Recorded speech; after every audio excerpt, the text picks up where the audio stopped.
रावण 10 सिर वाला राक्षस राजा, जिसके पास शक्ति थी, ज्ञान था, भक्ति थी, फिर भी उसका अंत विनाश में हुआ। क्या आपने कभी सोचा है, इतना ज्ञानी और शक्तिशाली रावण आखिर क्यों हार गया? क्यों उसकी इच्छाएं अधूरी रह गईं? आज हम बताएंगे रावण की 5 अधूरी इच्छाएं, जो अगर पूरी हो जाती तो शायद रामायण का कुछ और ही अंत होता। पहली और सबसे बड़ी इच्छा, अमरता की अधूरी इच्छा। जब रावण घोर तपस्या करके ब्रह्मा जी को प्रसन्न कर उनसे वरदान मांगा, मुझे दानव, देवता, यक्ष, राक्षस, गंधर्व किसी से भी मृत्यु न मिले, लेकिन उसने मनुष्य का नाम नहीं लिया, क्योंकि उसे विश्वास था मनुष्य कभी मुझे मार नहीं सकता। और यही उसकी सबसे बड़ी गलती थी। भगवान विष्णु ने मानव रूप में श्री राम का अवतार लेकर रावण की इस अधूरी इच्छा को तोड़ दिया। अब अगली दूसरी इच्छा, संपूर्ण ज्ञान पाने की इच्छा। रावण सिर्फ योद्धा नहीं बल्कि महाज्ञानी था। वह वेद, उपनिषद, ज्योतिष, आयुर्वेद, संगीत सबका ज्ञाता था। उसकी इच्छा थी कि वह संपूर्ण ब्रह्मांड का ज्ञान पाले। वह चाहता था कि कोई भी देवता, यहाँ तक कि भगवान शिव भी उससे अधिक ज्ञानी न हो। परंतु ज्ञान के साथ आया अहंकार।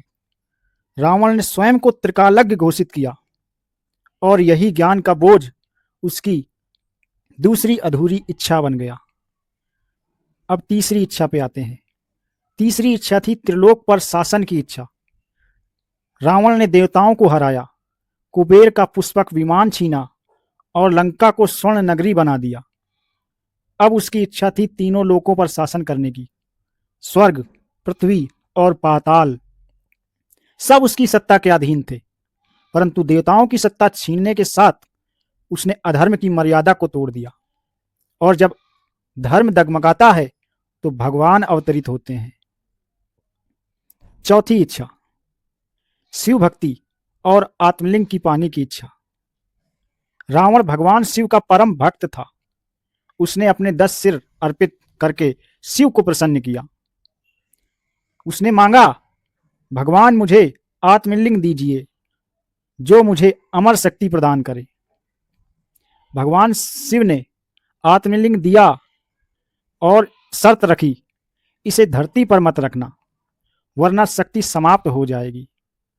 लेकिन रावण ने अहंकार में चूक कर दी और आत्मलिंग धरती पर रख दिया। शक्ति वहीं रह गई। रावण लाचार हो गया। यह उसकी चौथी अधूरी इच्छा थी। अब पांचवी इच्छा, धर्म अधर्म का संतुलन बनाने की इच्छा। रावण केवल खलनायक नहीं था, उसके भीतर एक दार्शनिक भी था, जो चाहता था कि धर्म और अधर्म में एक संतुलन बने। वह मानता था, अगर सब देवता हैं तो पाप कौन करेगा। वह चाहता था कि ब्रह्मांड में न्याय का नया संतुलन बने।